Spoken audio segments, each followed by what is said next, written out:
The town of Cedar Rapids in Iowa was always the kind of place where people knew each other's business. Jonathan Kerr, in his early 40s, was one of the well-known faces around. The manager of the local Ace hardware store, he was famous for his charm, kindness, and for being a devoted husband to his late wife, Lorraine. When Lorraine passed after a grueling battle with cancer, the community watched as Jonathan, who had once been the town's heart and soul, fell into a quiet despair. He barely spoke at work, and his relationships with friends and family, particularly with his son Lucas, became strained. Lucas, in his early 20s, had idolized his mother, and with her gone, he found it difficult to bridge the growing chasm with his father. It was only when Evelyn Harper entered Jonathan's life that the people of Cedar Rapids saw a glimpse of the old Jonathan return. Evelyn, a decorated former military officer, brought with her a sense of resilience that Jonathan admired. Having served multiple tours in Afghanistan, she was as tough as she was enigmatic. Yet, there was something distinctly vulnerable about her that drew Jonathan closer. Within months of meeting at a local veterans gathering, Jonathan and Evelyn were inseparable. By summer, they were married in a quiet church ceremony that raised eyebrows around town. Some felt it was too soon, too quick. Lucas, especially, was vocal in his disapproval. To him, Evelyn was a stranger who had stepped into his mother's place far too quickly, and it became a constant point of contention between him and his father. As the months passed, tensions simmered in the Kerr household. Evelyn tried her best to win Lucas over, but her efforts were met with resentment. To Lucas, Evelyn was nothing more than an intruder. He believed she was there to take advantage of his father, and, in a way, he wasn't entirely wrong. Evelyn had a past, one that was deeply hidden and meticulously kept from the prying eyes of Cedar Rapids. Unknown to Jonathan, she was transgender, a truth that she carried as a burden, concealed from everyone except one person, Nina, her estranged half-sister. Nina was the kind of woman whose presence filled a room, but not in the way one might hope. With a history of substance abuse, petty thefts, and an infamous temper, Nina's reputation in Cedar Rapids was far from good. She had long harbored resentment toward Evelyn, not for her identity, but for the life she thought Evelyn had stolen from her. So, when Evelyn's transition became a reality, Nina saw an opportunity. She threatened to reveal Evelyn's secret to Jonathan unless she was paid handsomely.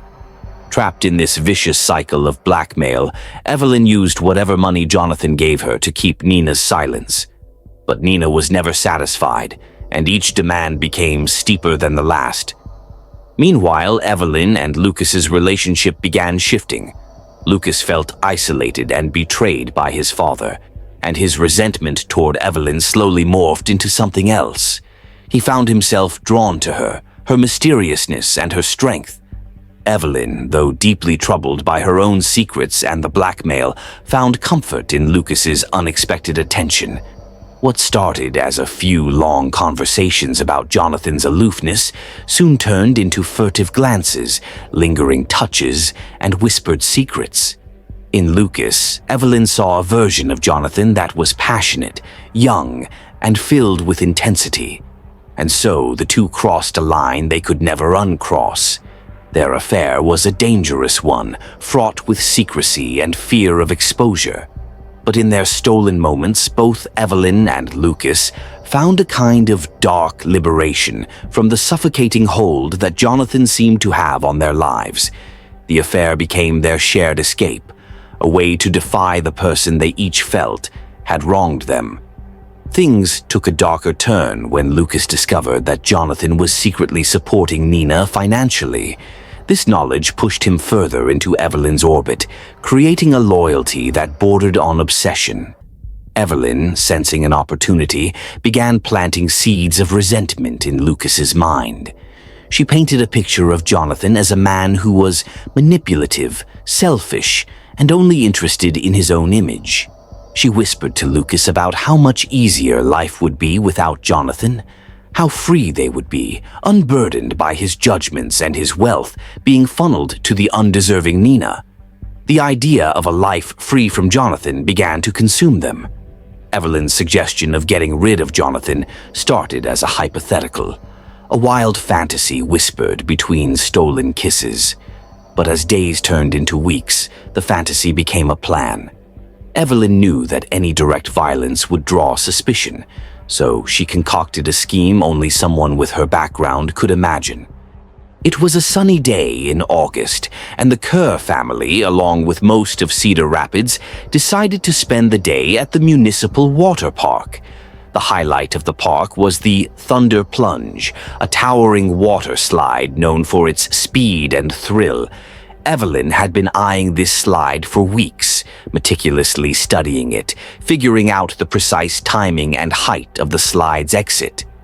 With her military training, she knew exactly how to create a deadly trap. On the day of the planned murder, Evelyn arrived early, blending into the crowd as any other visitor. She had everything she needed, a thin, nearly invisible wire, one she knew was sharp enough to slice through flesh, but would be almost impossible to see against the water slide's structure. Quietly and without drawing attention, she fastened the wire across the bottom of the slide's exit, positioning it at neck height. As Jonathan climbed the steps to the top of the Thunder Plunge, Evelyn and Lucas exchanged a tense, silent glance. They knew that once Jonathan's ride began, there would be no turning back. Lucas stood at the base of the slide, his heart pounding as he awaited the moment that would free them both. Jonathan, oblivious to the deadly trap awaiting him, slid down with his usual carefree spirit, the wind whipping past him as he picked up speed. The wire did its job with brutal efficiency. As Jonathan's body shot out of the slide, the tensioned wire sliced cleanly through his neck, decapitating him instantly. His body splashed into the pool below, sending a wave of shock and horror through the crowd gathered at the water park. Children screamed, parents clutched their kids, and the lifeguards, paralyzed with horror, scrambled to clear the area. In the chaotic moments that followed, Evelyn and Lucas slipped away, their expressions carefully composed to mask the grim satisfaction beneath their shocked facades. For everyone else, it was a freak accident, a horrific tragedy that seemed like some sort of unimaginable mistake. But the story didn't end there. Detectives were called in, and the more they looked at the Thunder Plunge, the more questions arose.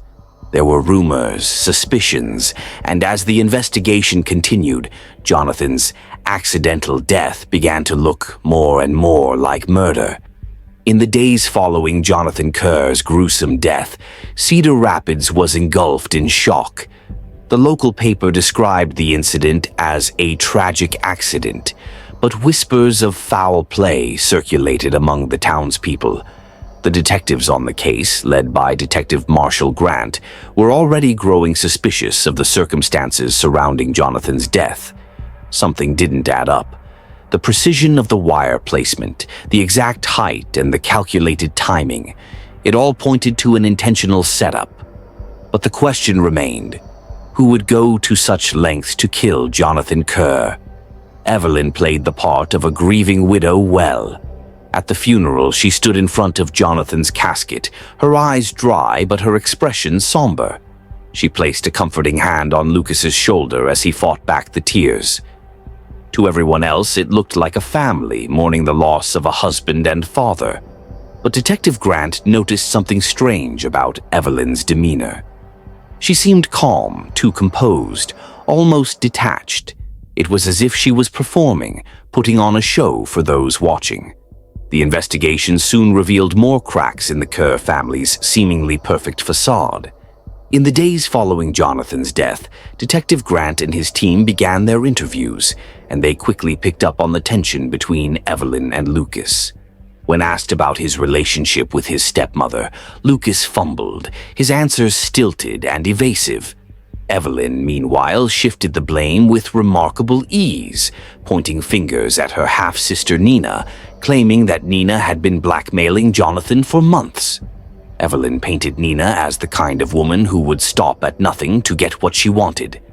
She was always jealous of me, Evelyn told Detective Grant during questioning. She couldn't stand to see me happy. And Jonathan, he was too soft-hearted. He gave in to her demands just to keep her out of trouble. But something in Evelyn's voice hinted at a practiced lie, a well-rehearsed story meant to deflect suspicion. Grant made a note of it. As the detectives looked deeper into Nina's background, they discovered her criminal history. She had a long list of arrests for petty theft, drug charges, and even a few instances of extortion. But Nina's behavior was erratic and impulsive, hardly the meticulous mastermind behind a plot as cold and calculated as Jonathan's murder. Still, they brought her in for questioning, hoping to unearth any leads. Nina, in her typical chaotic fashion, was quick to throw accusations back at Evelyn. She claimed Evelyn was hiding a dark secret, something about her past that no one else knew. "She's not who you think she is," Nina told the detectives. "She's been lying to everyone for years." It was clear that Nina was grasping at straws, desperate to divert attention from herself. But her comments intrigued Detective Grant. He sensed there was more to Evelyn than met the eye. It was then that the detectives began piecing together Evelyn's hidden past. They uncovered records from her time in the military, including her tours in Afghanistan.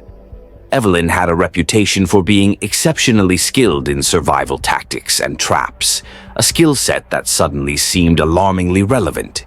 With her background, Evelyn was more than capable of executing a murder as clean and methodical as Jonathan's. But there was more. A forensic analysis of Evelyn's phone revealed a trail of text messages between her and Lucas, messages that went far beyond a normal stepmother-stepson relationship.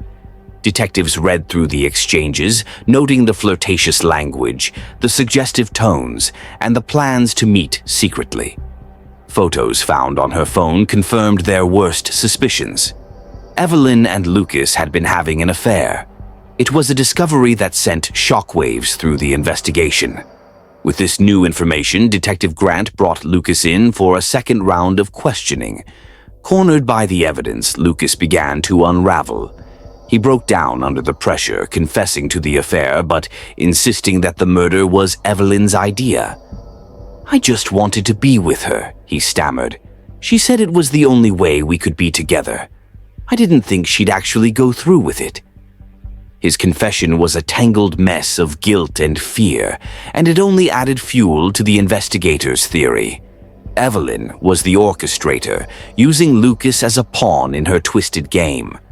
With Lucas's confession and the mounting evidence against her, Evelyn was arrested. But her arrest was only the beginning of her fight. She remained calm, claiming that Lucas had fabricated the entire story to cover his own guilt. In her version, she was the victim, manipulated and betrayed by a husband who hid secrets, a half-sister who blackmailed her, and a stepson who harbored delusions. But the evidence told a different story. The trial that followed was a media sensation. Reporters from across the state flocked to Cedar Rapids, drawn by the scandalous details of betrayal, murder, and forbidden love. Prosecutors laid out the case with brutal precision, painting Evelyn as a cunning and ruthless woman who exploited her military training to murder her husband in cold blood. The wire she had placed at the water slide was shown to the jury, along with diagrams of how it had been set up. The prosecution described her planning as military grade, a description that left the courtroom in stunned silence. Lucas's testimony became the focal point of the trial. Despite his role in the murder, he was offered a plea deal in exchange for testifying against Evelyn. His account was chilling. He described Evelyn's persuasive words, the way she had slowly drawn him into her plan, convincing him that Jonathan was a burden they could no longer bear. "She told me he would never understand us," Lucas said, his voice trembling as he recalled Evelyn's manipulation. "She said he would try to tear us apart." In a surprising twist, Evelyn took the stand in her defense. Calmly, she argued that her past had made her a target for judgment. She described the years of hiding her transgender identity, the emotional scars left by her military service, and the constant blackmail from her sister, Nina. She claimed that her relationship with Lucas was an emotional connection born out of desperation, a brief lapse of judgment. Her testimony was an attempt to paint herself as a victim, but the jury saw through her performance. After weeks of arguments, evidence, and shocking testimonies, the jury reached a verdict. Evelyn was found guilty of first-degree murder and sentenced to life in prison without the possibility of parole. The Kerr family, now broken beyond repair, was left to pick up the pieces of their shattered lives. Lucas, haunted by guilt and his role in his father's death, distanced himself from Cedar Rapids, eventually leaving town in search of a fresh start.